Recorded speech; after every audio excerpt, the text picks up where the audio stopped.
Sejam bem-vindos ao Bem Temperado Podcast, onde cada entrevista tem pitadas de muita curiosidade e diversão. Eu sou Marco Souza e hoje o tema que vamos colocar à mesa é daqueles que todo mundo acha que entende. Vira até um problema, dependendo da pessoa. Quer falar sobre liberdade de expressão e principalmente a liberdade de expressão dentro do ambiente de trabalho. É um tema que é muito falado, mas pouco entendido, e nós vamos saber disso. Será que realmente a gente pode dizer tudo que a gente pensa dentro de um ambiente de trabalho? Há uma diferença entre a opinião e a ofensa? O que há dentro de um senso crítico e um ato de insubordinação?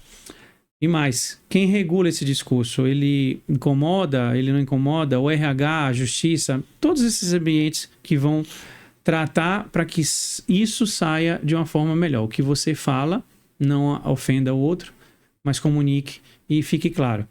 Para isso, nós vamos ter duas pessoas que entendem muito do assunto, que vão trazer, ao longo dessa entrevista, o tema a partir de dois ambientes distintos. Um deles é o pós-doutor em Direitos Humanos e Democracia, Augusto César, e o procurador do Ministério do Trabalho de Sergipe, Ricardo Carneiro. Bem-vindos ao Bem Temperado Podcast. Obrigado. Muito obrigado. Eu vou apresentar cada um. O Augusto César Leite de Rezende é pós-doutor em Direitos Humanos e Democracia, um pesquisador com olhar crítico e humanista sobre os direitos fundamentais, os limites do poder institucional, dilemas da democracia contemporânea, professor da Universidade Tiradentes no mestrado.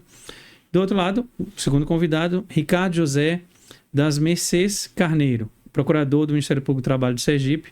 Com atuação firme e sensível, ele reconhece de perto os conflitos reais que emergem quando as palavras ganham peso jurídico social e, às vezes, acreditem, até criminal.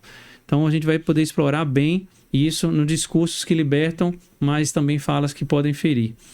Sobre as empresas que escutam e esses ambientes que, às vezes, silenciam uma pessoa de forma injusta. Eu gostaria muito que esse tema fosse bem acompanhado por vocês, porque isso atinge qualquer um, você no seu ambiente de trabalho, e às vezes, sem querer, você está cometendo uma ofensa, porque acha que o que você fala é livre e não é bem assim. Vou começar, Augusto, perguntando a você, dentro do ponto de vista dos direitos humanos, como é que a liberdade de expressão se manifesta? Dentro do dia a dia, dentro das empresas, porque as pessoas acham que é o seguinte: liberdade é tudo. Não é. E o falar também não é bem assim. Como seria? Exato. Bom, a gente parte sempre de um ponto inicial. Liberdade de expressão é um direito humano fundamental, assegurado na nossa Constituição Federal, artigo 5º, inciso 4, e também na Convenção Americana sobre Direitos Humanos, o Pacto de São José da Costa Rica, mais especificamente no artigo 13 da Convenção Americana.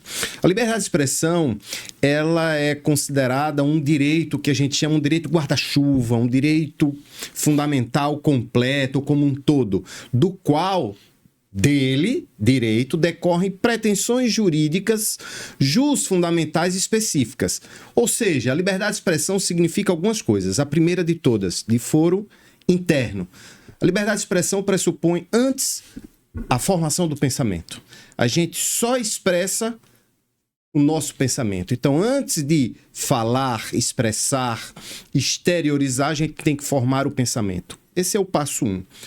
A liberdade de expressão também significa o direito que nós temos de exteriorizar o nosso pensamento, as nossas opiniões, os nossos juízos de valor, informações, ideias, mas também não significa apenas formar o pensamento, exteriorizar o pensamento, mas também fazer circular as nossas ideias, as nossas opiniões, as informações, ou seja, fazer circular o pensamento que nós exteriorizamos.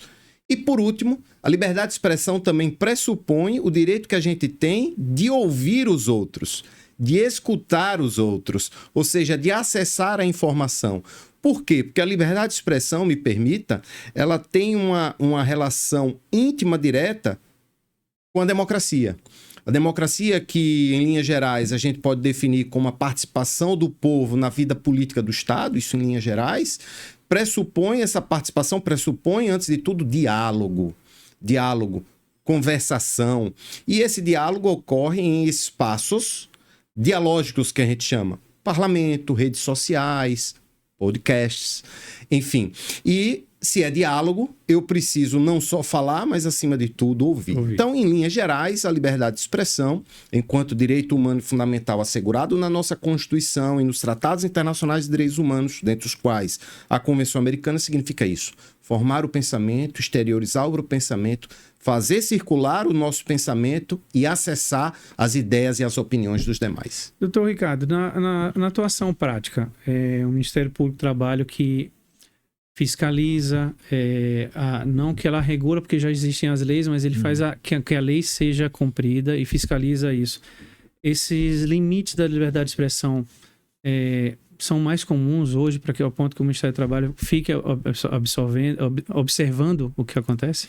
Primeiro, eu acho que as próprias empresas, porque elas respondem, seja por eleger os empregados, seja por não vigiar os empregados na sua atuação, o que a gente chama em direito de culpa em elegendo e culpa em vigilando. Então, por isso, as empresas já tendem a estabelecer, por exemplo, códigos de ética. Esses códigos de ética das empresas, em passado não tão distante assim, a coisa de 10, 20 anos atrás, era só uma formalidade que as empresas cumpriam, era mais um documento que era apresentado. Hoje, os códigos de ética precisam ser muito criteriosamente elaborados, porque eles não podem, esses códigos de ética, nem por um lado, cercear o direito de se exprimir, de se autodeterminar enquanto ser humano, e a liberdade de expressão é um desses instrumentos de autodeterminação, mas ao mesmo tempo não pode resvalar em uma série de situações ensejadoras de ilícitos dentro da empresa, de discriminação, de uma série de outras situações que vão respingar diretamente no patrimônio da empresa e indiretamente na respeitabilidade social ou na honra objetiva que a empresa tem perante o mercado. Então, há muito cuidado dentro da ambiência das empresas de um modo geral para evitar que da expressão externalizada pelo trabalhador, acabe a empresa respondendo direto ou indiretamente. Doutor Augusto, eu conheço uma pessoa que está ingressando numa empresa e uma das primeiras fases dentro da empresa que ele está participando no treinamento eles chamam de linguagem corporativa. Ele está aprendendo dentro da empresa, mais ou menos isso, de como ele vai poder escrever um e-mail, como ele vai poder fazer um treinamento, que é uma empresa de consultoria, ele vai também em outros lugares, então ele não conhece o ambiente. Dessa forma, a empresa atuando isso, ela pode estar tirando o pensamento da pessoa, ela pode estar limitando que ele não possa ter opinião, porque um auditor, por exemplo, ele está ali com as regras, os padrões, mas ele tem que expressar a visão dele. Isso pode acontecer? Sim, perfeito. Como o Ricardo bem colocou, né, a liberdade de expressão, dada a sua íntima relação com a democracia, uma relação de interdependência, a liberdade de expressão ela tem que ser protegida da forma mais ampla possível. Se protege todas as formas de expressão, falada, escrita, gestual, rede social, desde que não violentas. Mas isso não significa dizer que a liberdade de expressão ela é absoluta, ou seja, imune a qualquer tipo de restrição por parte do Estado. Existem limites à liberdade de expressão. A liberdade de expressão ela não é um cheque em branco para a gente falar o que deseja. Afinal de contas, a nossa liberdade de expressão, ela convive, que é um direito humano e fundamental, ela convive com outros direitos humanos. E aí, para responder objetivamente a sua pergunta, a liberdade de expressão, ela pode e deve ser limitada, desde que seja necessária para atender uma finalidade democrática ou para proteger um bem jurídico tutelado pela Constituição. E a imagem da empresa, ela é um ativo importante da empresa e também um direito fundamental. E esse ponto é importante por quê? Porque a nossa liberdade de expressão ela pode ser limitada, ela pode ser restringida para a proteção de outros direitos fundamentais, a exemplo da imagem de uma empresa. É perfeitamente possível. Isso acaba limitando de forma excessiva a liberdade de expressão do trabalhador? Na minha opinião, não. Na minha opinião, não. Apenas o trabalhador ele tem que se adequar às regras éticas da empresa para não afetar negativamente a imagem que é um ativo daquela empresa. Eu Fazendo um paralelo, um exemplo, os membros do Ministério Público, nós temos a liberdade de expressão, mas a nossa liberdade de expressão ela é limitada, ilimitadíssima. Tem temas que nós não podemos nos manifestar. Por quê? Porque a função do Ministério Público exige discrição sobre determinados temas. É uma limitação à liberdade de expressão? Sim. Porém, uma limitação legítima. Então, respondendo objetivamente a sua pergunta, sim, o trabalhador ele tem que observar as normas éticas, de conduta ética da empresa e, no que pese, se caracterizar uma limitação da liberdade de expressão do trabalhador, mas uma limitação legítima, lícita. Doutor Ricardo, a gente está falando aqui liberdade de expressão e muita gente pode confundir, a liberdade está associada apenas à fala. Dentro do Ministério Público, existe a observação de cerceamento de direito de escrita ou placas dentro da empresa que normatizam um comportamento. Isso cabe também? Sim, cabe. E aqui, uma das dificuldades que a gente tem em traçar uma espécie de teoria geral da liberdade de expressão no ambiente empresarial é porque sempre a gente tem que analisar que ambiente empresarial nós estamos tratando. Porque só para dar um exemplo, eu tenho o direito de expressar, digamos assim, algumas faculdades do meu direito à liberdade religiosa na Universidade Tiradentes, onde eu ministro aulas. Por quê? Porque ela é uma organização que não é de tendência religiosa. Mas se tratasse, aqui eu vou falar da universidade fictícia, Universidade Nossa Senhora, por exemplo, a Universidade de Nosso Senhor Jesus Cristo, ou a Universidade de uma religião de matriz africana, pouco importa. Tratar-se-ia de uma organização de tendência. E numa organização de tendência, determinadas expressões que são consideradas lícitas no ambiente de trabalho, digamos assim, que não tem religião oficial, passam a ser ilícitas naquele determinado ambiente. Por exemplo, eu posso ter uma opinião pessoal a respeito de um tema polêmico como aborto. Mas essa minha opinião, se vai contra um cânone religioso da organização de tendência onde eu trabalho, aquela minha manifestação já é inoportuna naquele ambiente. Já é considerada... a limitação à minha liberdade de expressão nesse caso, ela não tem nada de ilícito. Ela é absolutamente consentânea com o fato de eu trabalhar em uma organização de tendência. Doutor Augusto, uma coisa que pelo menos eu posso colocar dos últimos 7 a 8 anos, que faz parte do dia a dia do brasileiro, acho que mais no Brasil do que fora, é a famosa fake news, o termo fake news, que é a informação falsa. A informação falsa pode influenciar no indivíduo para que ele cometa o erro o abuso da liberdade de expressão, porque ele está mal abastecido. Que você disse que é o direito de falar, mas também você tem que ouvir. Esse teminha, fake news, ele hoje atrapalha muito. Assim. Esse é um ponto fundamental, né? A tecnologia da informação e da comunicação tem avançado a passos larguíssimos nos últimos anos, de modo que a informação hoje ela é disseminada de forma muito rápida e numa abrangência muito grande.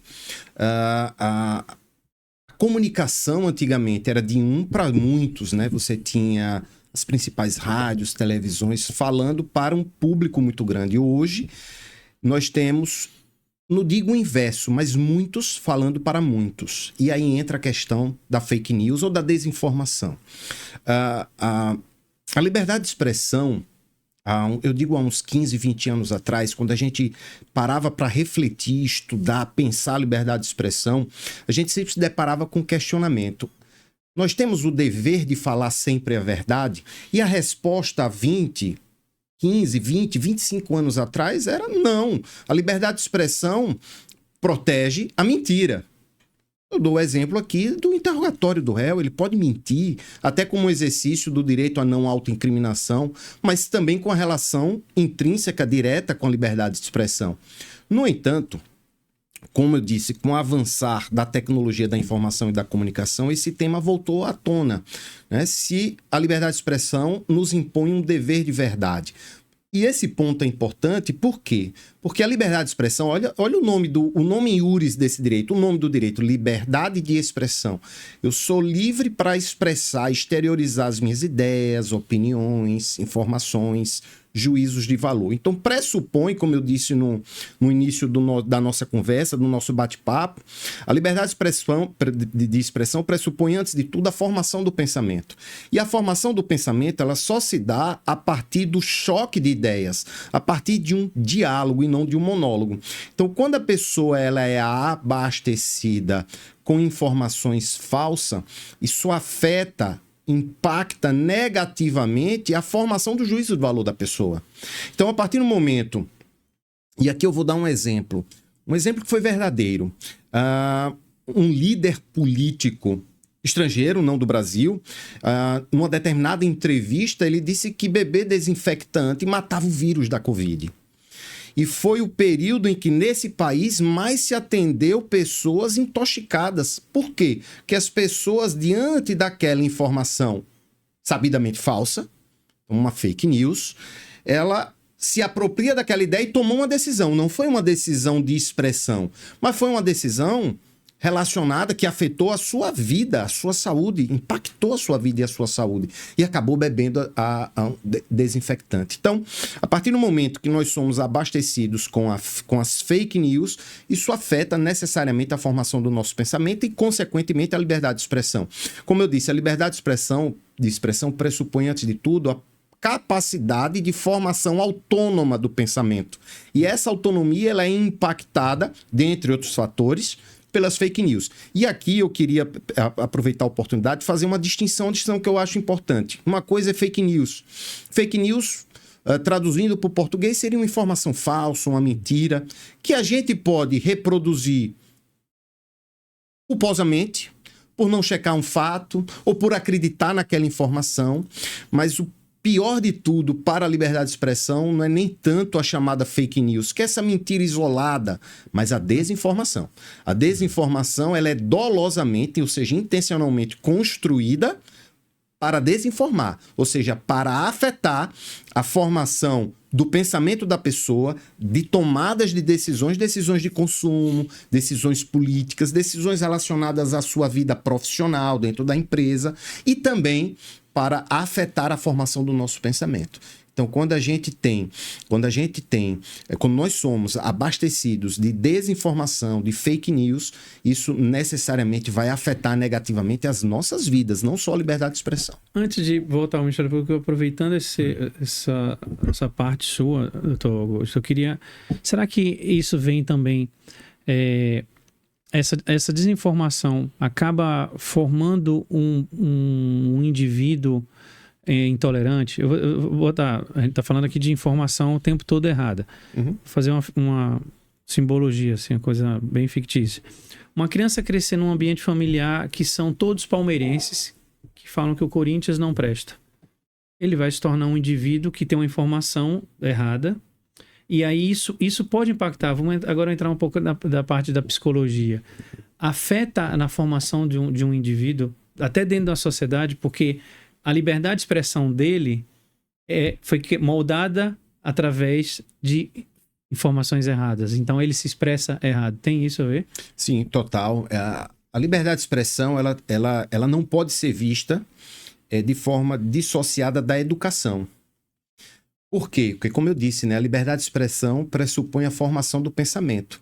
E a pessoa ela tem que ter a educação para poder, justamente nesse choque de ideias, de fornecimento de informações, ter a capacidade, inclusive intelectual, de fazer as devidas filtragens. Paralelamente a isso, as pessoas elas aprendem na convivência social, no meio social. Não é só dentro da escola, dentro da família também. Então, se a gente está em uma sociedade, em um ambiente de trabalho, em um ambiente escolar, num ambiente familiar intolerante, a tendência é essa pessoa reproduzir a intolerância. E a intolerância, ela acaba impactando a forma como a gente enxerga o mundo, a vida. E carregamos isso para a formação do nosso pensamento e, evidentemente, para a exteriorização dos nossos juízos de valor. Isso faz com que a pessoa tenha um mau hábito. Tá habituada, tá falando bobagem porque ela acha que é livre para falar, expressar do jeito que ela acha. Seria um pouco assim. Isso parte um pouco também da construção, da formação social e cultural da sociedade brasileira, né? A gente não pode esquecer isso. A formação social e cultural do Brasil foi uma formação baseada na violência, na exclusão, no patrimonialismo. Isso acaba afetando a nossa forma de viver e de pensar nos dias atuais. Tá? Então, pensar na construção de uma sociedade livre da discriminação, da intolerância, e que a gente possa não reproduzir isso na nossa liberdade de expressão, ou seja, nas nossas ideias, juízos de valor, informações, etc., pressupõe, antes de tudo, uma reformulação da sociedade que perpassa, como eu disse, pela educação. Então, é um processo que já se iniciou.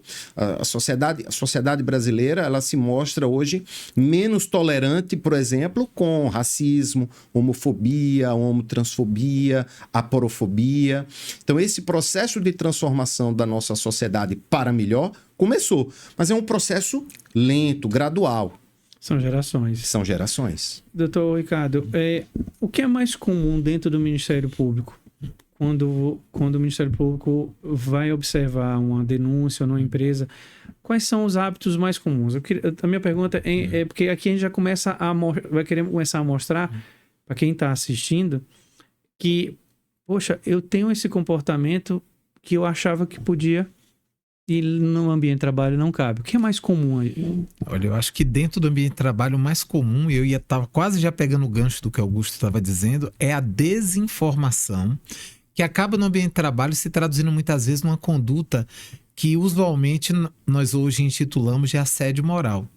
Então, por exemplo, tem um filme de Hollywood bem interessante de uma gestora de empresa que é interpretada pela atriz Renée Zellweger, que ela vai para uma empresa para ser administradora numa região, salvo engano, em Minnesota, nos Estados Unidos, e intencionalmente espalham boatos a respeito daquela moça, com o propósito de desarticulá-la enquanto gestora. Isso, tecnicamente, no direito do trabalho, é assédio moral vertical. E isso é conduta ilícita. Ainda não foi criminalizada. Eu até já tive a oportunidade de algumas vezes, em algumas comissões no Senado Federal, porque é importante a criminalização desse tipo de conduta para a seara trabalhista, muito menos pelas condenações criminais, mas muito mais pela força de um ilícito trabalhista ser também um ilícito penal. Você dizer, por exemplo, na seara, na justiça comum, falar do crime de, por exemplo, assédio sexual, esse é um crime de pouquíssimas condenações. Redução à condição análoga de escravo, que é um tipo penal que traz condutas abjetas, gera pouquíssimas condenações. E quando as condenações acontecem, nem são dos grandes empreendedores, são daqueles que intermediam a mão de obra escrava. Mas o fato daquela conduta ser ilícito no trabalho e ser crime tem um outro peso na seara do trabalho, no ambiente de trabalho. Então, dentro dessa perspectiva, eu acho que a desinformação, ela em múltiplas searas, ela propicia situações de assédio.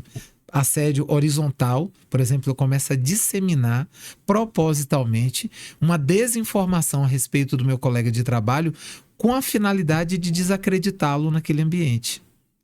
Tornar aquele ambiente de trabalho insuportável para ele. Isso, quando vem de um chefe, é ainda mais grave. E essa talvez seja o grande gargalo que as empresas enfrentam, porque infelizmente existe uma percepção empresarial de que só o trabalhador da base comete assédio. Quando, na verdade, dentro da empresa a leitura é diferente entre os trabalhadores. Quando o assédio vem de um trabalhador da base, aquele trabalhador é o celerado, é a chaga, ele é o problema. Quando o assédio vem de alguém da cúpula, a visão do trabalhador é que o assédio não é do gestor, o assédio é da empresa. Porque ele fala pela empresa. E aquilo é muito mais grave, causa muito mais danos no ambiente de trabalho do que o assédio proporcionado por alguém da base. Doutor Augusto, a gente está aqui falando de liberdade de expressão, mas a liberdade de expressão e o exagero, vamos dizer assim, a falta de controle, achar que tudo é livre, de que forma ela formou o que a gente hoje fala muito, escuta muito, que é extremamente danoso para todas as sociedades no mundo inteiro, que é o discurso de ódio? Perfeito. Veja, A liberdade de expressão, como eu disse no início do nosso bate-papo, não é um cheque em branco. Não posso falar tudo. A liberdade de expressão, ela pode e deve ser restringida, e como é, desde os anos 1940, pelo Código Penal. Se protege a honra. Calúnia, injúria, difamação são crimes previstos na legislação penal brasileira. No que toca ao discurso de ódio, há uma relação muito estreita, infelizmente, com a liberdade de expressão e o racismo. Isso é importante ser dito porque a base do discurso de ódio está aí, no racismo. O que é o racismo? O racismo é um sistema de dominação. É uma postura de hostilidade de um grupo social em relação ao outro, baseado no sentimento de superioridade. E o racismo, ela tem no Brasil uma relação que deve ser exteriorizada, uma relação direta, íntima com o período escravocrata, com a escravidão. Por quê? Porque a escravidão no Brasil, ela foi a mais longa, ela durou aproximadamente 350 anos. Foi a maior. Aproximadamente 40% dos pretos embarcados na África vieram para o Brasil, os outros 60% espalhados pela América Latina e para os Estados Unidos. E foi a mais violenta. A idade média, a expectativa de vida do preto escravizado no Brasil era de apenas 25 anos, enquanto que nos Estados Unidos era de 35. Não só isso, com a abolição, que ocorre em 13 de maio de 1888, veio a libertação, veio a liberação dos ex-cativos, mas com a libertação não vieram políticas públicas de inclusão social. Os pretos foram deixados à sua própria sorte. E, paralelamente a isso, da ausência de políticas públicas, houve, na verdade, a implementação pelo governo brasileiro de políticas oficiais de branqueamento da sociedade brasileira. Incentivo à imigração europeia, portanto, de gente branca, principalmente ali do leste europeu, italianos vieram para o Brasil, com incentivo, inclusive, para essa imigração com concessão de terras, o que foi negado aos ex-cativos. Houve políticas oficiais de eugenia científica, né, e racista, por exemplo, se impedir as mulheres pretas de se reproduzir. Outro ponto também importante para a gente chegar nessa relação de racismo com liberdade de expressão, logo após a libertação dos ex-cativos, dos escravizados, houve uma criminalização da pobreza preta, porque 99% dos escravos eram analfabetos, então quando eles são libertados, eles não tinham a educação necessária para acessar postos de trabalhos dignos, então muitos ficaram sem emprego, portanto, vagueando pelas ruas, e foi criminalizada a pobreza preta, por quê? Porque a vadiagem se tornou crime no Brasil, para obrigar essas pessoas a vender a sua força de trabalho a qualquer custo, a qualquer preço. Mas não só isso, houve a criminalização também da cultura preta, da religião preta. Eu digo da cultura, vamos pegar aqui a capoeira. A capoeira era crime, mas o que é a capoeira se não uma dança, uma arte marcial? Uma arte. E também foi criminalizada, como eu disse, a religião preta, né? As rezadeiras passaram a ser alvos do aparato policial brasileiro daquela época em nome de uma hegemonia médica branca. Por quê? Porque era considerado curandeirismo, era crime. Então se preservava o quê? O exercício médico para uma população rica na época, porque não existia faculdade de medicina no Brasil, o povo tinha que estudar na Europa. E aí é que entra o racismo agora. Isso tudo forjou o racismo estrutural presente na nossa sociedade hoje, que acaba se refletindo na nossa liberdade de expressão. Não é por outro motivo que Lilian Schwartz disse que o racismo no Brasil é filho da liberdade. E o racismo, que é essa postura de hostilidade, ela se exterioriza por meio da discriminação. Discriminação direta, me permita, é aquela ostensiva, aquela que o dolo salta aos olhos. Esse tipo de discriminação, a gente tem havido um decréscimo no Brasil. As pessoas têm medo hoje de exteriorizar o seu ódio, já que sua pergunta foi sobre discurso de ódio. As pessoas têm medo, mas não... As pessoas não exteriorizam, não é porque passou a respeitar e enxergar o outro como igual a si mesmo em dignidade. É o medo da punição. Com medo da punição. Com medo da repercussão, não só da punição criminal, mas da repercussão social, do cancelamento nas redes sociais. De modo que a discriminação hoje mais presente é a discriminação indireta, que é a sutil, é aquela que é dissimulada. E ao longo dos anos, essa discriminação que a gente chama de indireta, eu vou dar um exemplo aqui, seria uma conduta, um ato que aparentemente é neutro, mas que traz um impacto desproporcional, negativo, para a população negra.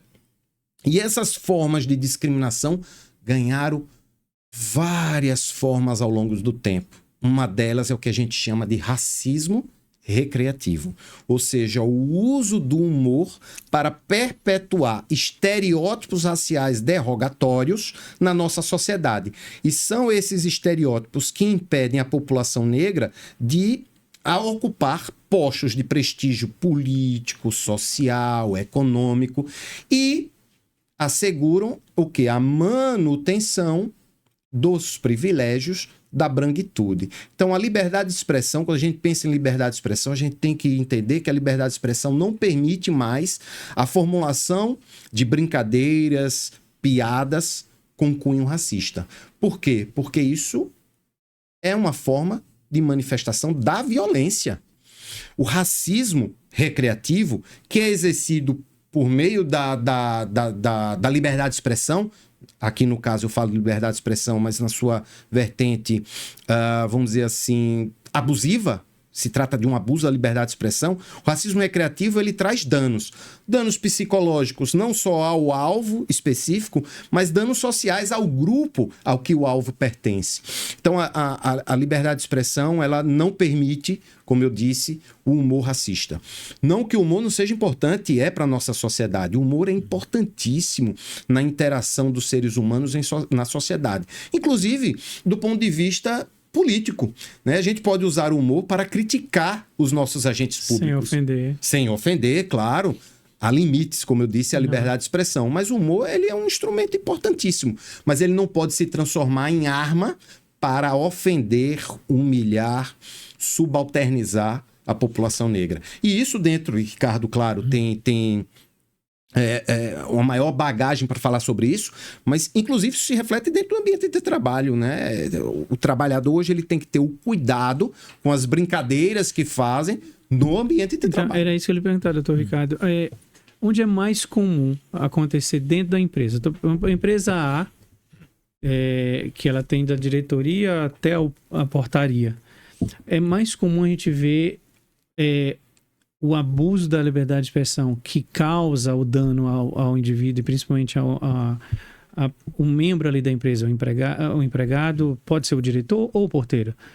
Está mais relacionado ali um momento de descontração, é um ambiente mais fácil onde se percebe, assim, caso chegar no Ministério Público, onde ocorreu foi mais ali naquele momento de recreação, porque acha que, não, mas ele está se divertindo, aqui não vai acontecer. Eu acho que um primeiro olhar é para permissividade. Eu acho que ele tende a acontecer mais onde a empresa permite que ele aconteça. Se no momento de recreação o trabalhador é colocado de uma forma livre para agir da forma, não tiver no próprio código de ética nada a esse respeito, há uma tendência do trabalhador, há certos setores, por exemplo, em que, eu me recordo agora uma situação muito peculiar que eu vivenciei no Ministério Público do Trabalho, numa audiência, em que uma pessoa denunciava assédio moral porque ela tinha recebido uma alcunha desrespeitosa dos seus colegas de trabalho. E aí, no meio da narrativa, depois de ouvir, durante a oitiva, eu perguntei, e quem é que pode corroborar isso que o senhor está dizendo?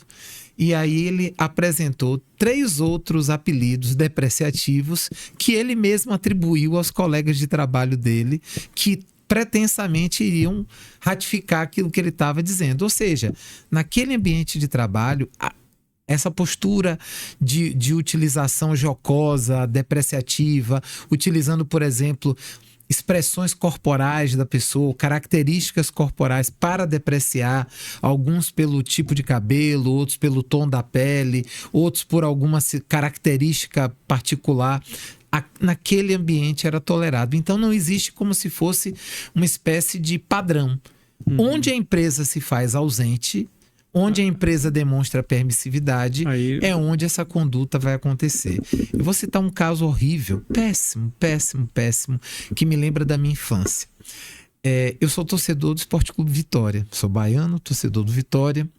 E eu me lembro, comentava isso com meu filho nessa semana, que eu já cheguei a torcer por Vitória em um time em que o Vitória tinha na lateral direita escurinho, na lateral esquerda escurinho segundo e na ponta esquerda escurinho terceiro. Aí eu dizia para ele, nos tempos de hoje, não só quem deu esse apelido para esses jogadores, como o próprio narrador, acho que todo mundo estava cancelado, porque isso é inaceitável. Augusto disse bem, isso é um processo. A gente descobriu que o jogador tinha 2 prenomes, ou um nome e um sobrenome, de uns 10 anos para cá. Porque o meio do futebol é um meio altamente permissivo para essa pseudo-liberdade de expressão, para essa liberdade quase absoluta, mas que não existe. Se eu me permita, Ricardo, o racismo recreativo é crime, inclusive, no Brasil. Um crime autônomo, punível com pena de privativa de liberdade.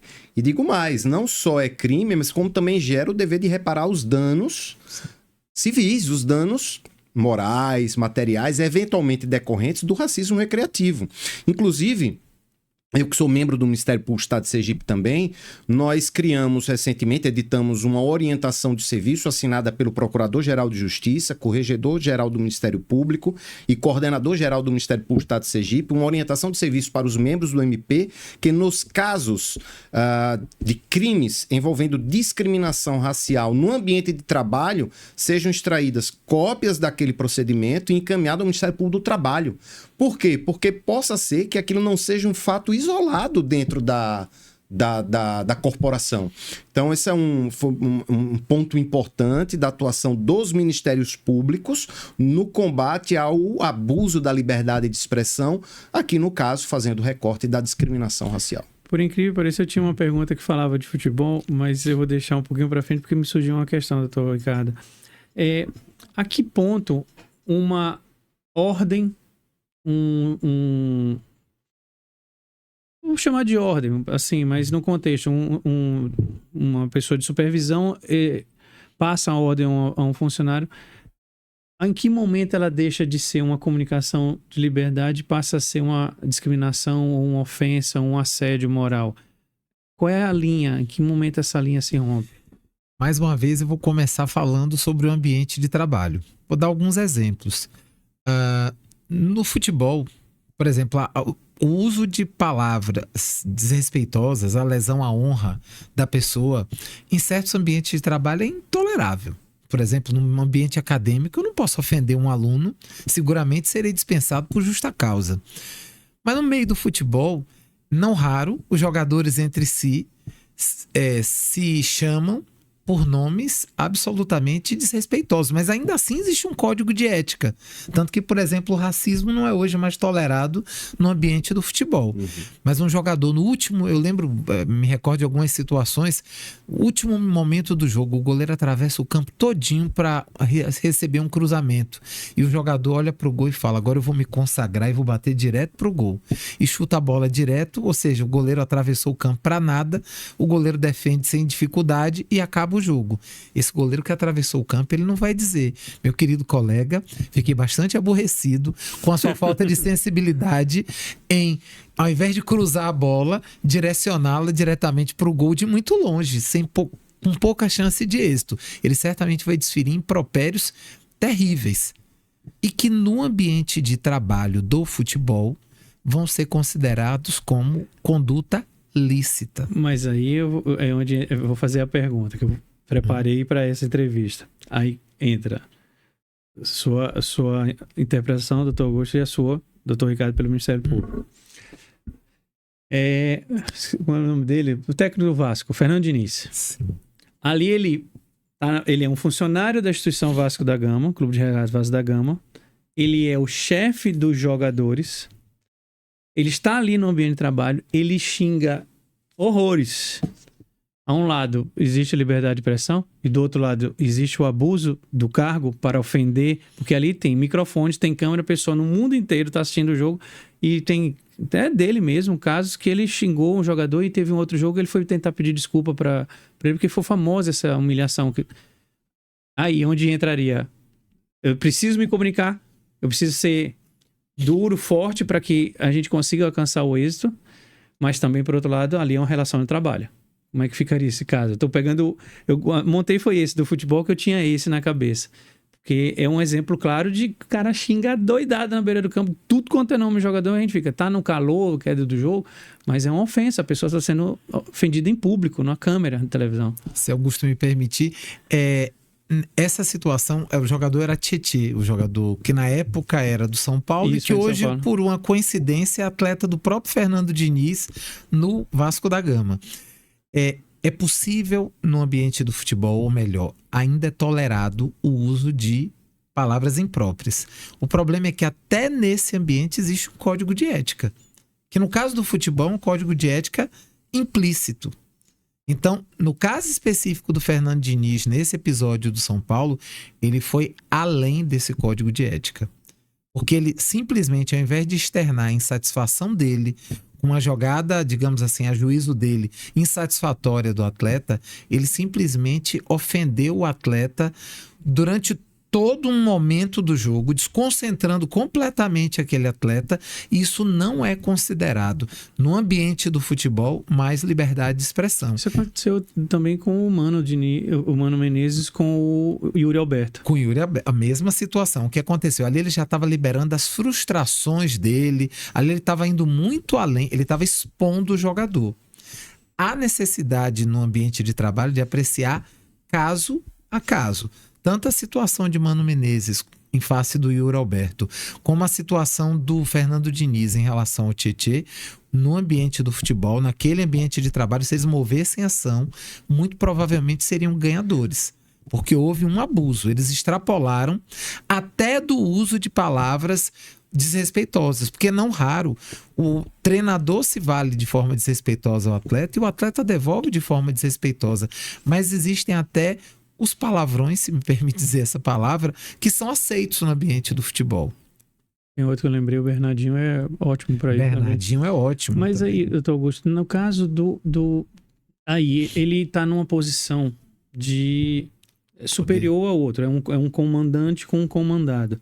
É muito comum nessas relações, e aí a gente vai sair um pouco da esfera de trabalho, mas relações humanas. O esposo com a esposa, o pai com o filho, o morador de um condomínio com o funcionário do condomínio. Quando há posições na pirâmide diferente, é mais comum haver o erro da expressão, da liberdade de expressão? Eu não tenho dados para lhe dizer se é mais comum ou não, mas geralmente, quando há uma posição de hierarquia, há uma tendência do abuso da liberdade de expressão por aquele que ocupa uma posição hierarquicamente superior.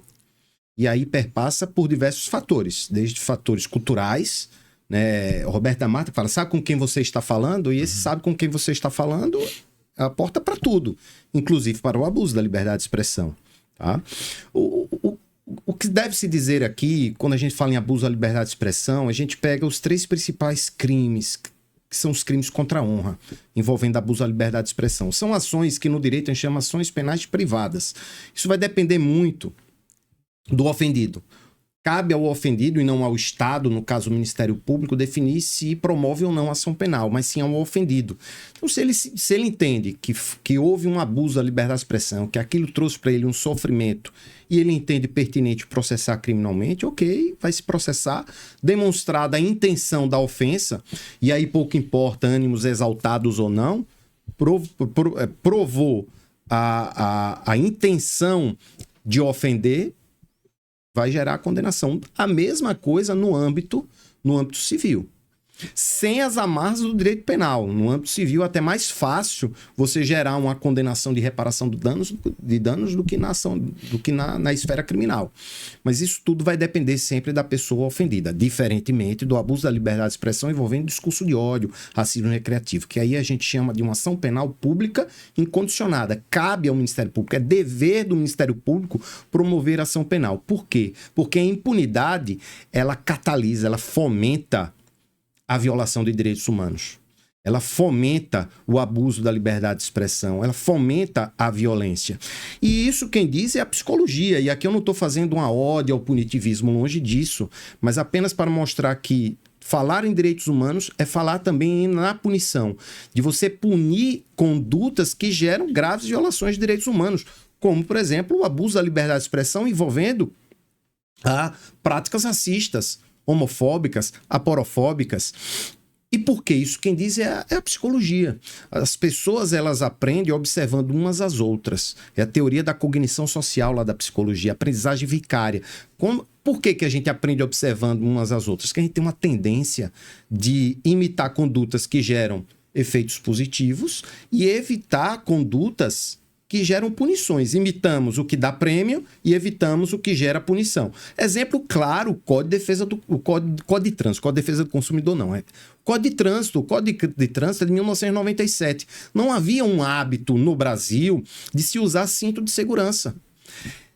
E com o Código de Defesa do Consumidor, com o Código de Trânsito, as pessoas passaram a usar o cinto de segurança para preservar a sua saúde. Não, com medo da multa. Com medo da multa. Sim. Inclusive, eu me lembro de uma reportagem que passou em um telejornal, mostrando que tinham pessoas usando camisa de clube de futebol com a faixa preta. Olha o Vasco de novo. Exatamente. Então, assim, até que ponto, né, o brasileiro se utiliza de subterfúgios para descumprir a legislação? Parece que o brasileiro ele só tem uma tendência de se educar quando é punido, não pela própria vontade. Parece que tem muito disso. Doutor Ricardo, recentemente eu vi uma matéria, não sei se foi o Ministério Público do Trabalho de São Paulo ou foi de Minas Gerais, em relação à roupa de frentistas, das frentistas. Sim. Isso também, não sei se entra, porque a liberdade de expressão são todas as manifestações verbalizadas, físicas. Como é que o Ministério do Público observa dentro das empresas alguns tipos de abuso? Que pode ser assim, você exigir um tipo de roupa, você está expondo a pessoa. Você exigir que ela faça determinados comportamentos, aqueles motivacionais de abrir o dia. Como é que o Ministério Público vê isso como um abuso a liberdade de expressão da empresa está sobre... está por cima do direito do indivíduo em si? Pronto. Essa é uma questão bem importante, porque toda e qualquer limitação que a empresa estabeleça, por exemplo, no meu direito de imagem, que aí está mais relacionado até com a imagem, é preciso que haja uma justificativa plausível dentro da relação de trabalho, que é a relação que está existindo. Então, vou dar um exemplo. Eu acho muito feia, mas muito feia, a roupa que os profissionais da indústria do petróleo utilizam com aquele tecido de algodão que é anti-chamas. Só que aquela é uma restrição, por exemplo, na vestimenta, que se justifica plenamente pelo tipo de atividade que é desempenhada. Na construção civil, eu já cansei no meu tempo antes de ser do Ministério Público do Trabalho, eu fui juiz do trabalho e fui auditor fiscal do trabalho. E a época que eu era auditor fiscal do trabalho, eu ia nas obras. E eu lembro de ouvir muito de mestres de obra que o capacete não protegia nada.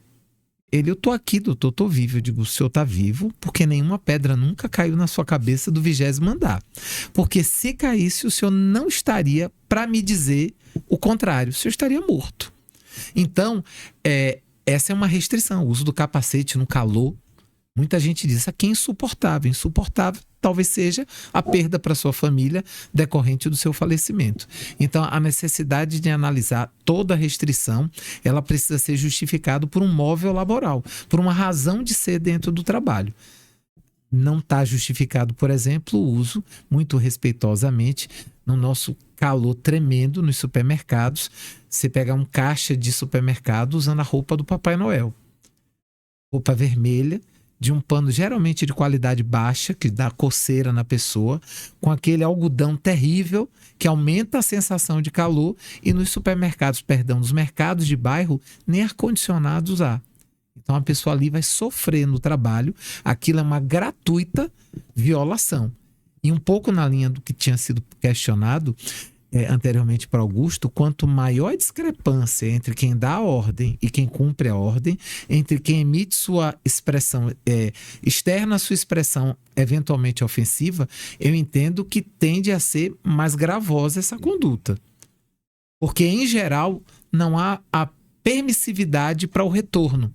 Ou seja, quando o chefe diz alguma coisa para o subordinado e ele não aceita o retorno, há uma tendência maior de não se aceitar aquela conduta abusiva. Tá a empresa em primeiro lugar e não o indivíduo. Se você não fizer, você sai. Exatamente. Tem isso. Ponto importante, me permita pegar o gancho, a liberdade de expressão ela também está intimamente relacionada com o direito à identidade. Então, ela, como você bem colocou, ela protege também vestimentas, cortes de cabelo, tatuagens. E há uma outra forma de controle dessa liberdade de expressão e da exteriorização da identidade, que é o racismo estético, que é a imposição, principalmente por empresas, de um padrão estético europeu. Isso acaba afetando, por exemplo, a população negra de forma desproporcional. Muitas são obrigadas a alisar o cabelo para manutenção do emprego, outras são obrigadas a passar por cirurgia para afinar o nariz.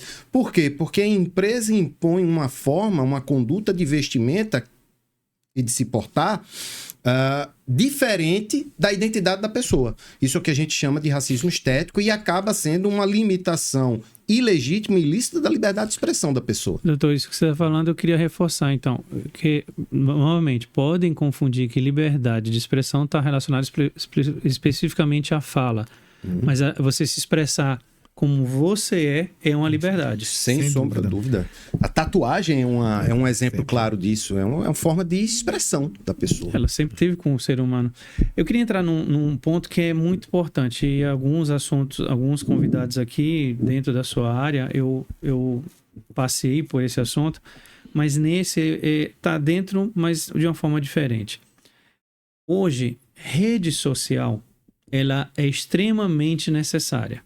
Ele é um jornal, ele é uma rádio, ele é um panfleto, ele é uma forma de você falar. Mas como na interpretação, no direito humano de liberdade de expressão e dentro de um ambiente de trabalho, a rede social está atuando hoje, contribuindo de forma positiva ou negativa para que a gente tenha a liberdade de expressão com responsabilidade, mas também a relação de trabalho com o direito, mas também a responsabilidade. Eu digo sempre que a rede social, ela hoje ela é protegida e indissociável da liberdade de expressão.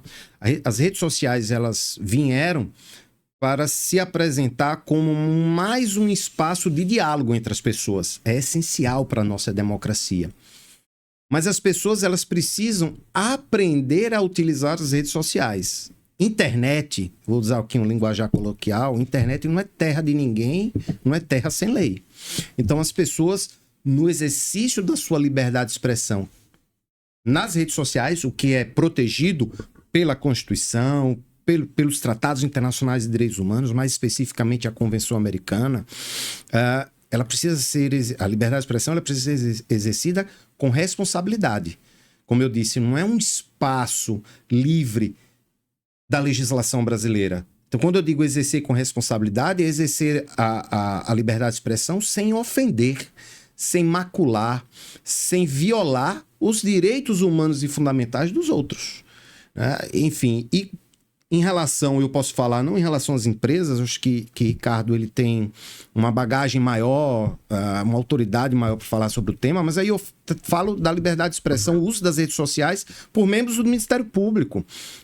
Nós tivemos muito problema com o abuso da liberdade de expressão nas redes sociais por vários membros do MP no Brasil. Foi uma época, né, Ricardo, que o Conselho Nacional do Ministério Público precisou atuar e atuar firme no que toca a esse abuso da liberdade de expressão pelos membros do MP, tratando, por exemplo, de atividade político-partidária, que é vedado aos membros do MP, até agressões, né, com palavras injuriosas a políticos brasileiros. Então, enfim, eu digo sempre que as redes sociais elas precisam ser manejadas com responsabilidade pelos seus titulares. E no ambiente de trabalho? A primeira coisa que eu acho que hoje as redes sociais são as praças. Os jovens de hoje não vão mais para as praças. As praças dos jovens são as redes sociais. Então, a necessidade de se ter muito cuidado. No ambiente de trabalho não deveria acontecer, mas na prática, por exemplo, há toda sorte de investigação em relação ao uso de redes sociais pelo trabalhador, até como critério de pré-contratação.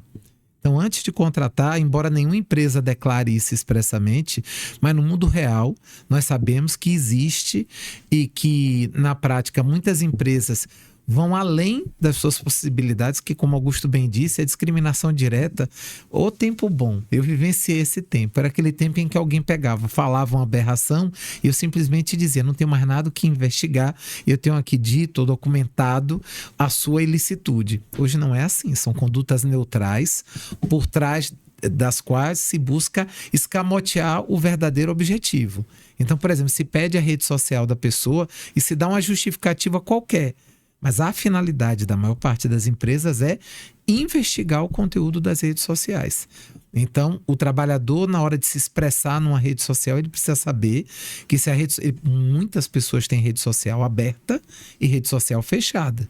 Na rede social aberta, a sua conduta é a conduta da praça. Está todo mundo vendo o que você está fazendo. E por mais que no mundo real você não deva ser discriminado pelo que você faz nas suas redes sociais, a gente sabe que é. O trabalhador sofre discriminação por conta disso. E a empresa não vai declarar, não vai levantar uma placa e dizer, olha, olhei sua rede social, achei seu comportamento inadequado para a empresa.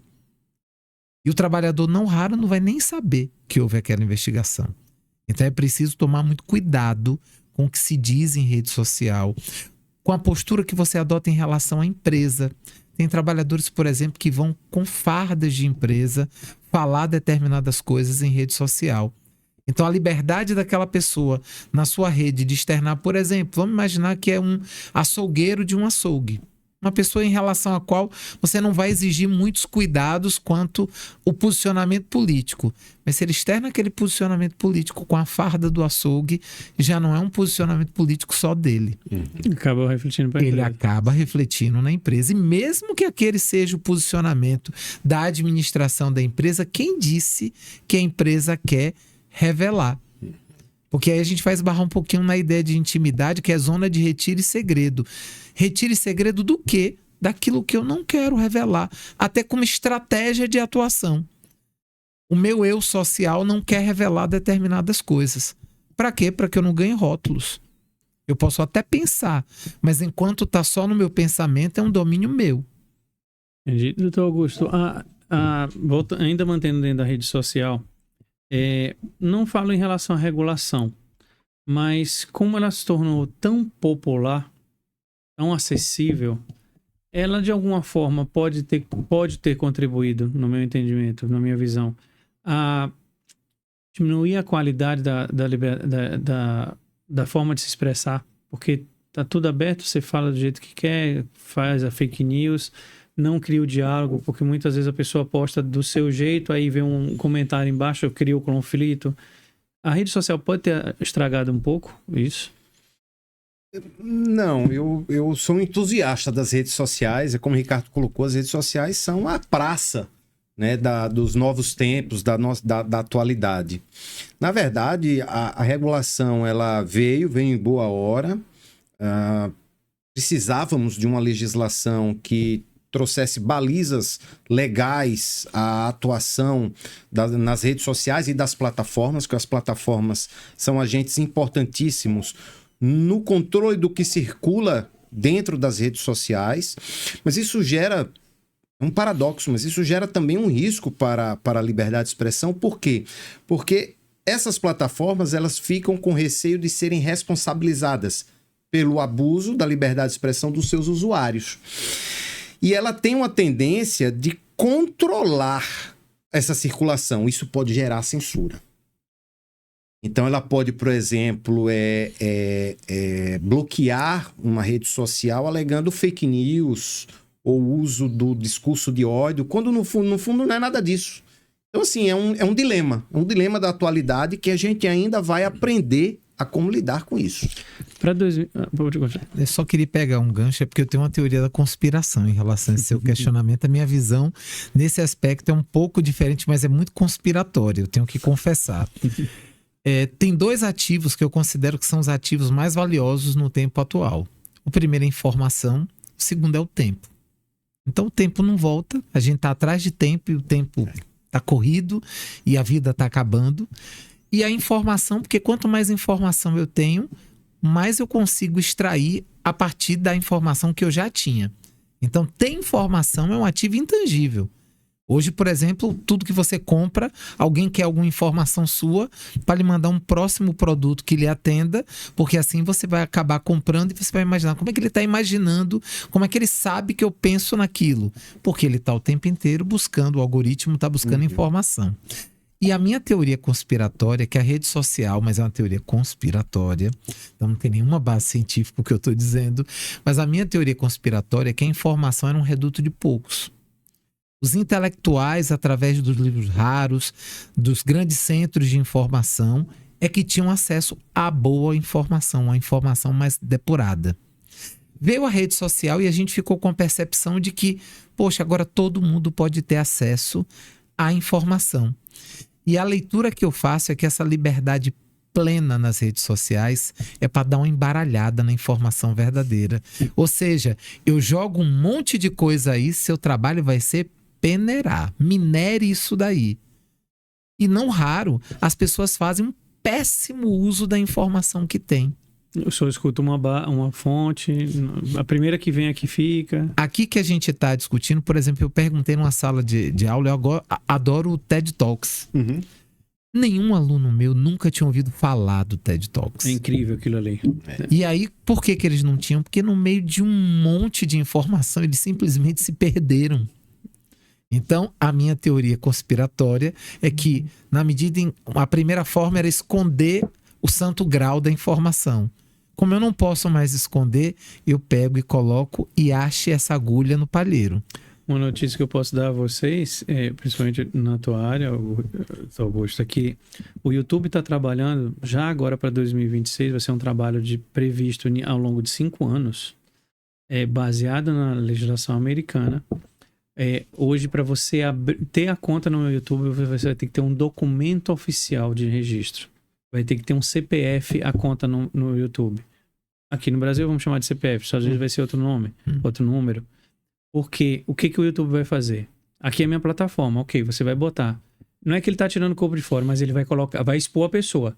Em caso de processo, tá aqui. A conta não vai ser, porque hoje você abre um e-mail qualquer, abre a conta no YouTube. Não, e agora sua conta no YouTube vai estar vinculado a uma pessoa física. Yeah. E ela será responsabilizada por tudo que ela colocar. Ela não vai ser o órgão de censura, porque nos Estados Unidos a emenda americana permite, mas você também vai ter que ter a responsabilidade do que você fala. Eu acho que é um bom início para isso, porque a gente vai começar a pessoa, como foi o caso do cinto de segurança, a multar, a pessoa ter a sua voz, você tem o direito de voz, como eu estou aqui, mas eu tenho que ter a responsabilidade do que eu estou falando, porque senão eu posso estar orientando uma pessoa a ouvir um discurso de ódio e ela achar que ela é verdadeira aquilo. E aquele meu hábito vem para um ambiente de trabalho e isso aí vai. Então, Ricardo, dentro da empresa, a empresa toma todo o cuidado para que o ambiente seja o mais saudável possível. Como o gestor, o empregador pode atuar dentro da CLT para punir isso? Porque eu não lembro se na CLT tem já específico tão claro, mas eu identifiquei, eu posso até demitir por justa causa, porque aquele funcionário dentro do meu ambiente, por mais que ele tente fazer ele ser mais saudável possível, ele cria situações. Pode ser um gestor meu, mas também pode ser um porteiro da empresa. Ele tem o hábito de dar apelido, ele tem o hábito de brincar. Como é que eu posso trabalhar sem fugir do protegido da lei, mas também protegendo a empresa para que isso não aconteça? Bom, essas condutas, por exemplo, lesivas a partir dos abusos de liberdade de expressão estão capituladas na CLT como justas causas.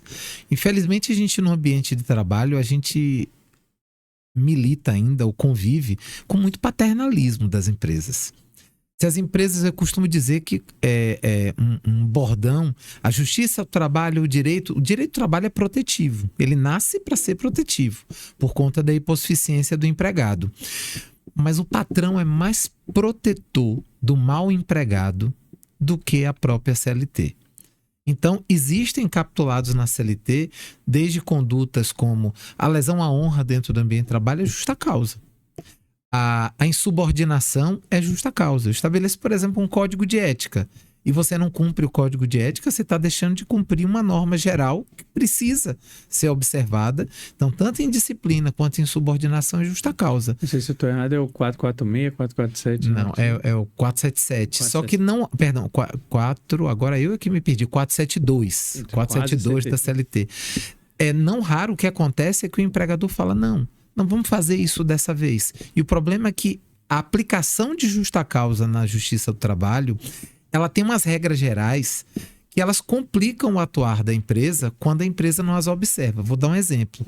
Se eu abro para que um determinado trabalhador seja meramente advertido por uma conduta que está capitulada como justa causa, o próximo trabalhador que praticar a mesma conduta só poderá ser punido com a mesma advertência sob pena de discriminação no ambiente de trabalho. Então, no primeiro caso, já aplicar a penalidade mais grave se a situação comportar. Existe no direito do trabalho a justa causa por reiteração de pequenas faltas. A gente chama isso de desídia. Só que só pode ser também penalizada como justa causa se cada uma das pequenas faltas você penalizar. Então, vou dar um exemplo. Uma pessoa que trata atendimento bancário. Ele vai atender o cliente para abrir uma conta e ele começa a externar algo que está dentro do código de ética da empresa que ele não pode fazer, as opiniões políticas dele ou as opiniões religiosas dele. E quando assim age, a empresa na primeira vez não faz nada, na segunda vez não faz nada, na terceira vez não faz nada, até que o gerente fala, agora eu vou dar justa causa. Essa justa causa não se sustenta, porque essa teria que ser uma penalidade gradativa. Então não adianta dizer, mas essa é a 4ª vez que você fez. Não, em relação às 3 primeiras, houve perdão tácito. Você perdoou a conduta. Então você vai ter que construir a sua gradação a partir da primeira penalidade imposta. Augusto, principalmente os dois são professores de mestrado de direitos humanos, né? Mas na formação acadêmica, como é que hoje está a educação em relação ali naquela preparação do profissional, ele já ter a noção do que é liberdade de expressão para a profissão que ele escolheu, que ele vai levar para frente? Como é que está sendo tratada? Veja, eu posso falar especificamente da Universidade Tiradentes, né? Nós passamos todo o semestre pelo que a gente conhece de jornadas acadêmicas, então nós temos palestras, cursos voltados aos professores que tratam do tema da liberdade de expressão dentro da sala de aula pelo professor, como lidar com os alunos também em relação a esses fatos. Eu entendo que em relação à Universidade Tiradentes, a gente tem hoje um arcabouço, tanto interno, regulatório, como de preparação dos professores para tratar do tema, né, liberdade de expressão, exercer a liberdade de expressão com responsabilidade. Eu não sei lhe dizer em outras universidades como é que isso é tratado, mas é um ponto sensível, né? O professor ele precisa ter essa maturidade, né, de saber o que falar dentro da sala de aula, como falar e principalmente como lidar com os seus alunos. Eu digo isso porque eu sou professor da graduação também de Direitos Humanos e Fundamentais. E a gente trata de alguns temas que são moralmente sensíveis. A gente, quando fala do direito à vida, a gente fala de aborto. Quando a gente fala da igualdade, a gente fala da não discriminação, do dever de não discriminação. A gente trata de liberdade de expressão, a gente fala de direitos políticos. E o Brasil, ele hoje está muito dividido do ponto de vista político-ideológico. Então a gente tem que ter essa maturidade na sala de aula de saber lidar com essas questões, principalmente entre os alunos. Eu digo sempre aos meus alunos, olha, nós vamos tratar agora de um tema envolvendo ações afirmativas, políticas afirmativas, mas cuidado com as suas opiniões, porque ao seu lado você tem colegas que podem se ofender com o que você vai dizer. Então, assim, parte, acima de tudo, claro, da gestão da universidade de capacitar os seus professores para esses novos desafios que se apresentam, né, em sala de aula, mas também a maturidade do professor, o cuidado que ele tem que ter em relação a isso. Posso trazer um gancho sobre essa questão? É porque, em geral, e não é uma característica do treinamento que que a gente recebe na Universidade de Tiradentes. Mas há uma tendência desses treinamentos serem muito teóricos. E uma coisa que eu acho muito salutar do treinamento que nós, professores, passamos nas jornadas pedagógicas é que depois da parte teórica, nós nos reunimos e problemas práticos são discutidos. E é justamente aí que, não raro, a gente verifica que não aprendeu bem a teoria. Porque fala, olha, a teoria está trazendo de um jeito, mas essa situação fática não foi pensada. E, no fundo, nós não vamos discutir teoria com o aluno, pelo menos não nessa seara. Nós vamos ter que, em alguma medida, solucionar questões. Ou não nos transformarmos em problemas para a universidade em determinadas searas. Então, eu acho que, talvez até como dica para as empresas que trabalham, tem códigos de ética belíssimos de empresa, tem empresa que submete a treinamentos periódicos os trabalhadores, mas, por exemplo, não faz nenhuma avaliação desses treinamentos. Eu acho que uma forma bacana é a avaliação dos treinamentos e a avaliação a partir de casos práticos.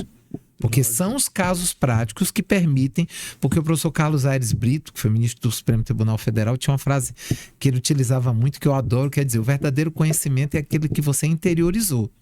E só aquele conhecimento que você interiorizou, você resolve a situação prática a partir daquilo que aprendeu em qualquer situação. Vai trocar a situação problema e você vai encontrar a solução correta também, porque aquilo passou a ser patrimônio seu. Sim.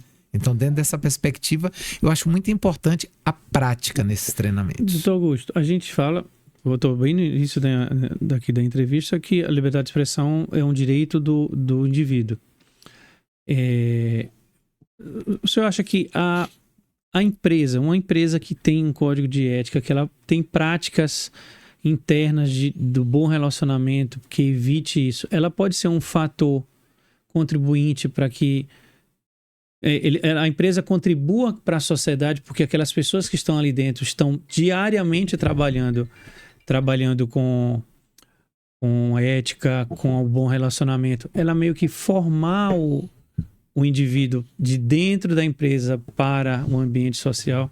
Bom, então as empresas, quando elas estabelecem programas sólidos de responsabilidade socioambiental, elas acabam contribuindo para o respeito aos direitos humanos e fomentando dentro dos seus trabalhadores, ainda que indiretamente, o respeito também aos direitos humanos por parte deles. Então é uma contribuição que a empresa dá não só para os seus empregados, mas principalmente para a sociedade. Seria uma analogia, assim, bem paralelo.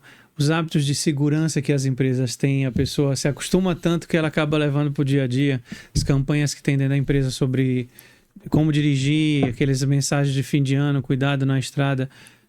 A empresa, além de ser uma geradora de emprego, de economia, mas também ela ajuda a sociedade com essa prática? Eu não tenho nenhuma dúvida. Primeiro, porque nós passamos tempo demais trabalhando.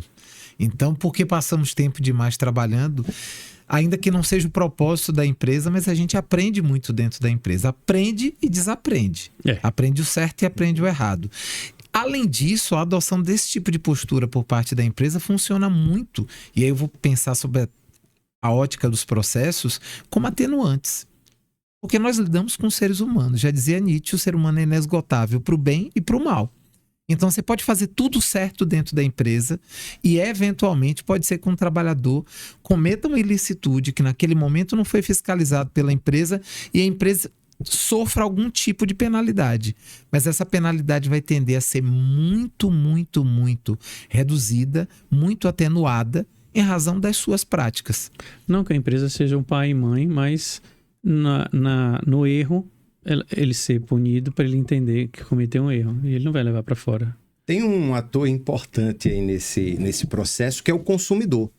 O consumidor, quando a gente passa a consumir de forma consciente, e o que seria um consumo consciente? É a gente adquirir produtos e serviços de empresas que têm programas sólidos de responsabilidade socioambiental. Isso vai acabar obrigando as outras empresas que não respeitam os direitos humanos e os direitos fundamentais, inclusive por meio de seus trabalhadores, a se adequarem a essa nova realidade até para sobreviver no mercado. Então, é um ponto importante também a gente olhar o outro lado, do consumo. É legal o senhor ter dito isso, porque tem muitas empresas que são bem vistas pela sociedade porque são empresas inclusivas. deficientes, idosos, de gênero. Então, essas empresas acabam sendo bem vistas pela sociedade porque elas são empresas inclusivas. E empresas que tiverem boas práticas de relação acabam sendo mais aceitas do que as outras, né? Inexoravelmente. Eu acho que a sociedade tende a olhar para essas empresas com uma mirada diferente. Essa empresa dialoga, essa empresa bate com os propósitos que eu tenho ou que eu busco. Se identifica, né? Você se identifica. A gente não compra só pelo produto. A gente gosta de comprar. Uma determinada marca de leite é vendida em vários lugares, mas eu gosto de comprar em tal loja porque eu gosto do ambiente de lá, as pessoas atendem melhor, são mais educadas, facilidade, então a gente se identifica também por isso.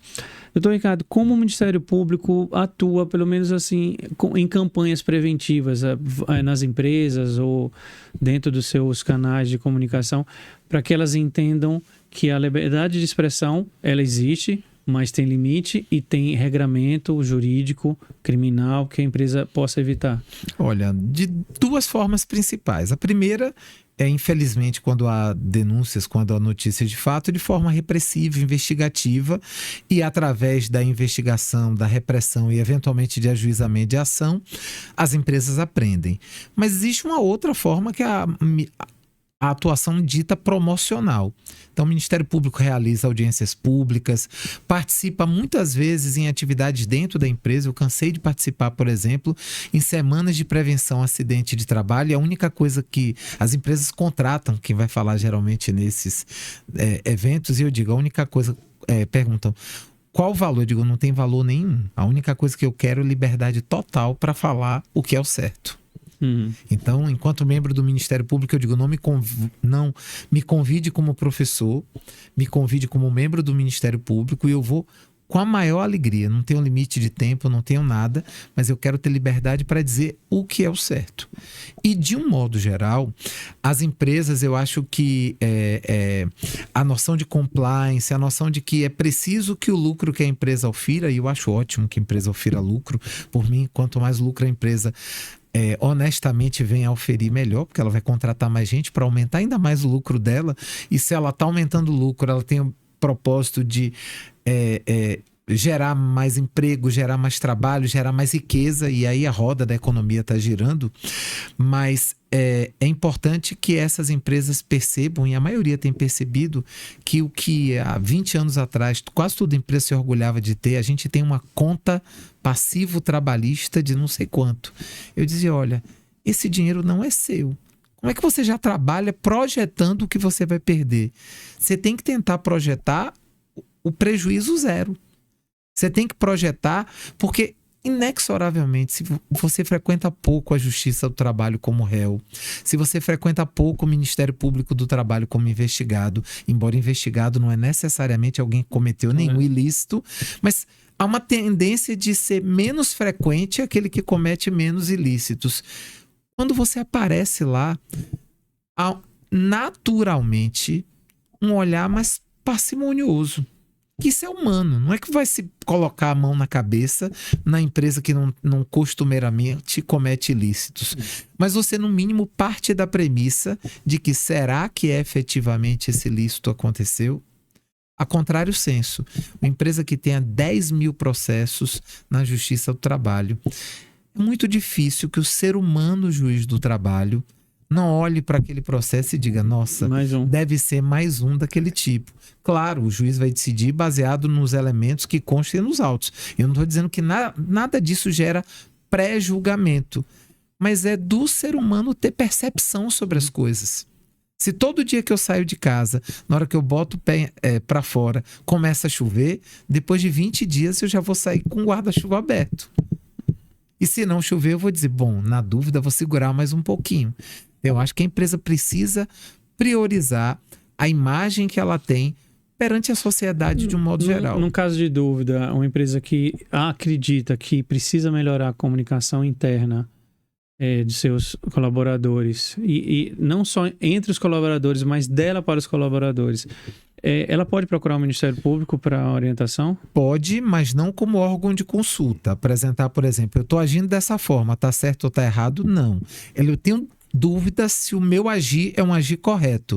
O que é que o Ministério Público pode fazer? O senhor pode aparecer num seminário, numa palestra na empresa, aí eu vou. E qualquer outro colega meu pode se fazer, porque eu acho que essa é um pouco também a ideia de controle social da atuação do Ministério Público vai muito além de simplesmente ficar mostrando estatísticas. A gente precisa de resultados. Há casos, e a gente estuda isso muito hoje no direito, dos chamados processos estruturais, em que às vezes o que menos importa é o que você vai ganhar na ação judicial. Você precisa de toda sorte de políticas públicas, por exemplo, para implementar uma determinada medida que está prevista na norma. Vou dar um exemplo. A erradicação do trabalho infantil. Quem é a favor do trabalho infantil em sã consciência? Ninguém. Mas a gente não erradica trabalho infantil condenando apenas, e é importante condenar, mas condenando apenas quem explorou o trabalho infantil. Você precisa viabilizar formas daquela família não colocar de novo o seu filho no trabalho infantil. Então, um tipo de demanda que vai muito além da pura e simples atuação punitiva. Uma última pergunta dentro do nosso tema. Vou chamar assim, um pós-doutor militante do direito humano e um membro do Ministério Público do Trabalho, foi juiz também. Que mudanças legislativas, políticas públicas, vocês, dentro dos seus campos, acham necessários para proteger tanto as empresas, proteger não, mas educar, como também educar o indivíduo, para que ele tenha um comportamento dentro da empresa, mas também a empresa fomente este comportamento, mas também o indivíduo na sociedade em relação à expressão, à liberdade de expressão. Eu tenho uma opinião muito direta sobre isso. Eu acho que o Brasil não precisa de mais leis. A gente precisa efetivar a legislação existente no Brasil. E isso perpassa por um outro desafio, que é a mudança do sistema de justiça. E aí, quando a gente pensa em liberdade de expressão, os grandes gargalos hoje da liberdade de expressão estão mais voltados à discriminação. O abuso da liberdade de expressão com viés discriminatório, que é o que a gente chama, um termo cunhado por um jurista chamado Adilson Moreira, de racismo recreativo. Mas a gente pode falar de homofobia recreativa, aporofobia recreativa, e a gente precisa transformar, antes de tudo, o sistema de justiça. Porque a legislação ela já existe, ela precisa ser aplicada. E quando a gente fala da discriminação por meio da liberdade de expressão, a gente tem uma tendência, e aí eu me refiro diretamente, especialmente aos operadores do direito, a gente tem uma tendência de reproduzir inconscientemente estereótipos existentes na nossa sociedade. E digo mais, a nossa cor, o nosso gênero, nossa condição social, a nossa condição de saúde condicionam a forma como enxerga a vida, de modo que enxerga o mundo, de modo que afeta também a forma como o julgador, o membro do Ministério Público, o delegado de polícia, o defensor público, o advogado, enxerga e interpreta a legislação, as provas produzidas no processo e os fatos. E isso tudo acaba afetando a condução e o resultado do processo judicial. Então, o grande desafio que eu enxergo sobre isso é reformular a forma de enxergar a liberdade de expressão no viés de discriminação dentro do sistema de justiça. Quando um membro do Ministério Público opina ou se manifesta pelo arquivamento de um inquérito policial diante de um racismo recreativo, por entender que aquilo não passou de uma mera brincadeira, isso é uma prática racista. É uma prática ministerial racista. A gente precisa implementar dentro do sistema de justiça o que eu chamo de uma prática fraterna. Uma prática ministerial ou judicial fraterna, onde o operador do direito, o ator do sistema de justiça, enxerga aquela questão a partir da perspectiva não do agressor, mas da vítima. Por quê? Porque a vítima é que sofre a violência em razão do seu pertencimento racial, de gênero, de condição social. Esse é o grande desafio do momento, é transformar o sistema de justiça. Isso já se iniciou, é importante se dizer. O CNJ já tem hoje 2 grandes protocolos de julgamento, uma com perspectiva de gênero e outra com perspectiva racial. O Conselho Nacional do Ministério Público está trabalhando também protocolos de uma atuação com perspectiva de gênero e racial no âmbito do Ministério Público, a gente precisa, então, transformar, e não mais de leis. As leis existem, mas enquanto o delegado de polícia deixa de indiciar um agressor por entender que se tratou de um exercício legítimo da liberdade de expressão, quando você chama alguém de macaco, ou que você faz uma brincadeira com estereótipos derrogatórios, isso é uma atuação do operador de justiça preconceituosa. Do mesmo modo, o Ministério Público, quando arquiva um inquérito policial, o juiz que absolve por entender que não passou de um mimimi, que não passou de um gracejo, de uma brincadeira. Esse é o grande desafio, não é mais leis. As leis existem. Bom, eu vou responder muito próximo do que Augusto disse, mas vou trazer a questão para o âmbito das empresas. Eu acho que é criar uma cultura fraterna dentro da empresa. Se a empresa não tolera determinadas posturas, essas posturas tendem a não ser replicadas dentro da empresa. A empresa precisa reproduzir um ambiente de fraternidade em que os mesmos pontos de vista, discriminação de gênero, discriminação a partir de orientação sexual, discriminação racial, nada disso seja tolerado. Não haja banalização, não haja também mãos passadas pela cabeça, porque, infelizmente, até empresas que adotam uma cultura fraterna tendem a ser mais fraternos, ou melhor, mais tolerantes às violações, a depender da origem. Ou seja, analisa quem é o sujeito autor da piadinha. Ah, isso é só uma piadinha. Então é preciso que a cultura seja uma cultura respeitada por todos, de cima para baixo. Essa é eu tenho certeza que as empresas que cultivam isso, que respeitam a saúde mental do trabalhador, porque muitas vezes alguns trabalhadores expressam suas opiniões, veiculam e externam seus vieses discriminatórios, porque aquele trabalhador não raro está precisando de ajuda. E muito recentemente é que questões como saúde mental chegaram ao ambiente de trabalho. Até então a gente só tinha problema físico, mas nós não tínhamos Na verdade, problema. não era nem visto, né? Ele sempre existiu. Eu li recente que o esgotamento mental começou na Revolução Industrial, só que não tinha estudo, não tinha observação. E é tão grave dentro do ambiente de trabalho que quando a norma regulamentadora número 1, que ia ser implementada em 2025, foi, digamos assim, publicizada, as empresas, num golpe muito certeiro e muito organizado, pediram imediatamente o hiato de 1 ano para que essa norma regulamentadora, que não trata de nada além do reconhecimento dos riscos psicossociais no ambiente de trabalho, fosse implementado só em 2026. Até porque já tem CID para isso, né? Já tem CID para isso. Na verdade, a gente precisa que todos os atores envolvidos se apropriem de um termo que foi cunhado por 2 professores do nosso PPGD, que é o princípio da fraternidade como princípio constitucional. O princípio da fraternidade, ele vai além da tolerância. Porque a tolerância, eu não incomodo as pessoas, eu não incomodo o preto, eu não incomodo o homossexual.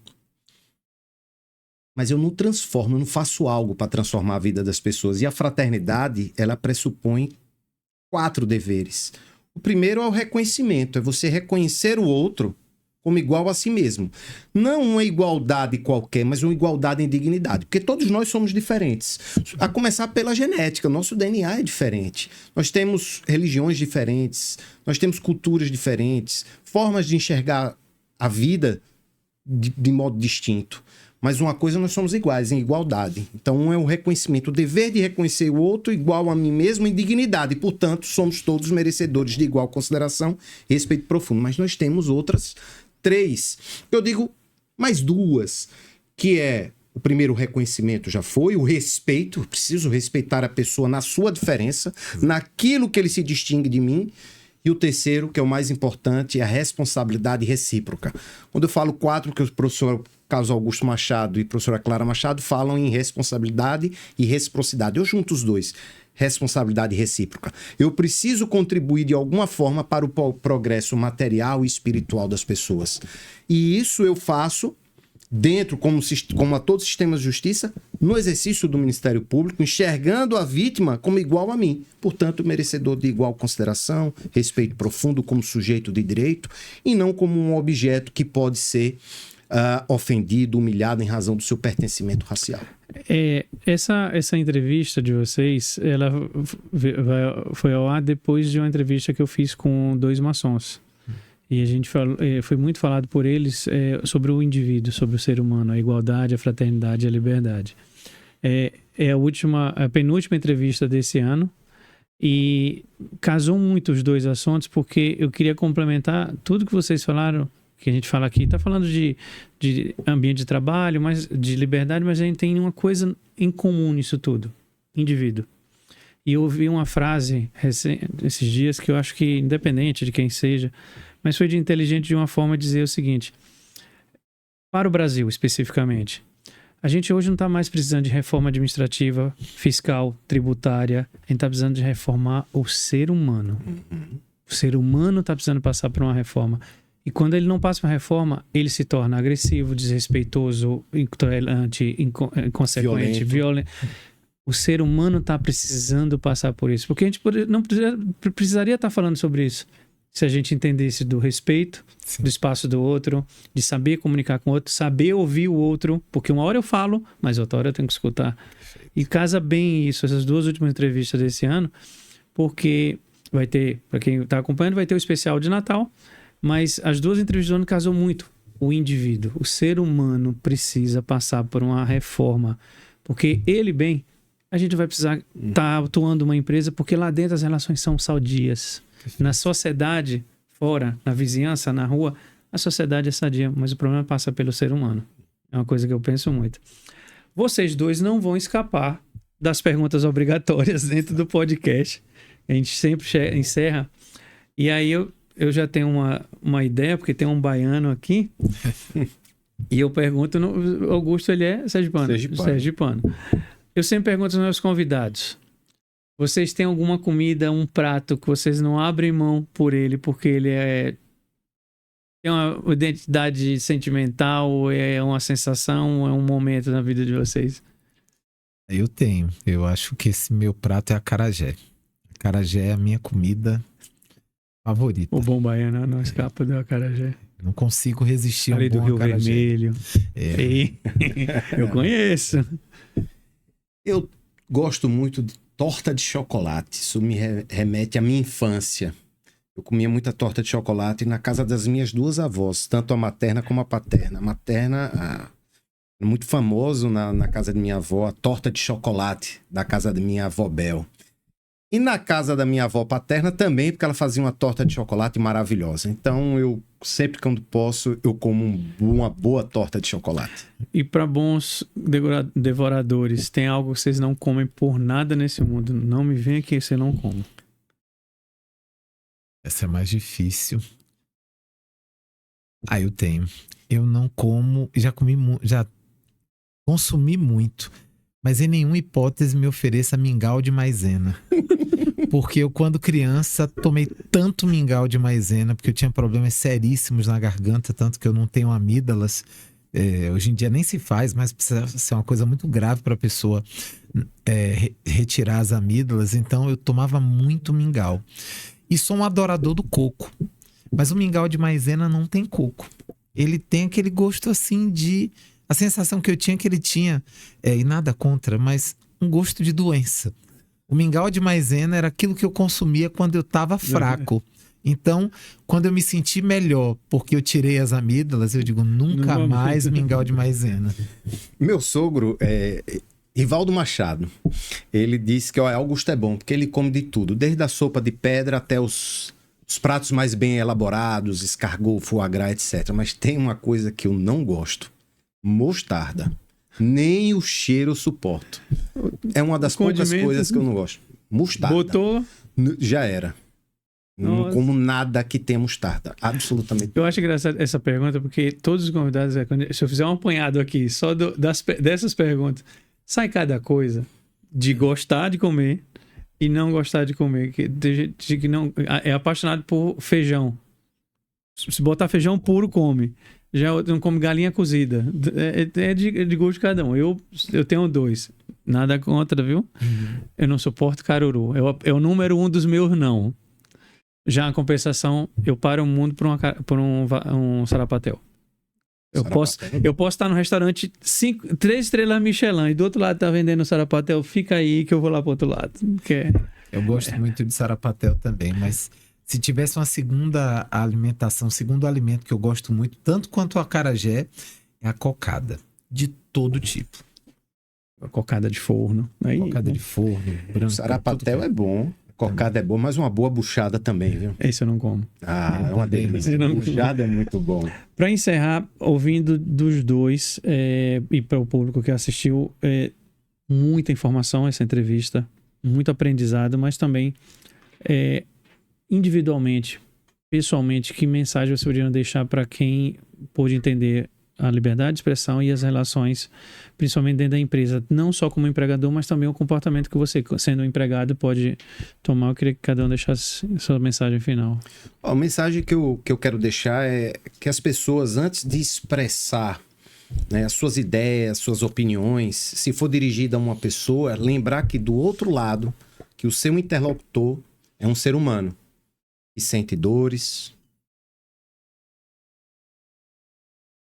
Enfim, pensar, lembrar sempre que a pessoa que você vai dirigir as suas palavras, ela merece respeito, ela tem dignidade e que você não pode usar a sua liberdade de expressão como uma arma para ofender e machucar as pessoas. Esse é o recado que eu quero deixar. O meu recado vai em lembrança à minha falecida mãe, que costumava dizer para mim: meu filho, pense muito no que você vai dizer, porque as palavras, uma vez ditas, são do mundo, não lhe pertencem mais, não voltam mais. Então todo mundo pense um bocadinho mais antes de dizer alguma coisa, para quem vai dizer aquela coisa, porque não raro uma frase que pode não ter significado nenhum para uma pessoa, pode ter um significado muito duro, agressivo, violento para outras pessoas. Então, pensar, refletir muito o que vai dizer, porque as palavras ditas não voltam mais. Gente, eu vou complementar dizendo o seguinte: essa entrevista foi um papo direto, profundo e claro, com um tempero certo, mas fica um convite para você refletir. Expressar é um direito, mas também é um exercício diário de saber escutar, respeitar e também ter responsabilidade. Falar num microfone é um direito, é uma expressão, mas ter a responsabilidade que nós temos aqui no Bem Temperado Podcast em trazer boas entrevistas para ela contribuir, é uma responsabilidade que tem. Então eu coloco aqui um microfone para meus convidados para que eles possam expressar. E essa expressão vem da responsabilidade. Eu gostaria muito que todo mundo refletisse sobre isso. Se expressar é um direito, mas principalmente é uma responsabilidade. Complementando o que vocês dois disseram. Eu queria muito agradecer a presença de vocês na penúltima entrevista desse ano. De um ano que foi muito rico para o Bem Temperado. Continuamos aí na plataforma tendo o nosso engajamento, os nossos feedbacks, e a gente vem próxima semana com um especial de Natal e depois a retrospectiva 2025, você já conhece, 2 episódios com um pouquinho de cada dessas entrevistas, e fica essa reflexão. Vamos saber se expressar, mas principalmente vamos saber respeitar, ter empatia. Eu sempre falei isso aqui nos episódios. Empatia é chave de tudo. Chave de tudo. Uma hora você vai falar, mas outra hora você também vai precisar escutar. Então tenha entendimento disso. Agradecer nosso patrocinador, Casa da Música. Alan, valeu, obrigado. 2025 você junto com a gente. A gente já sabe que 2026 você vai continuar com a gente.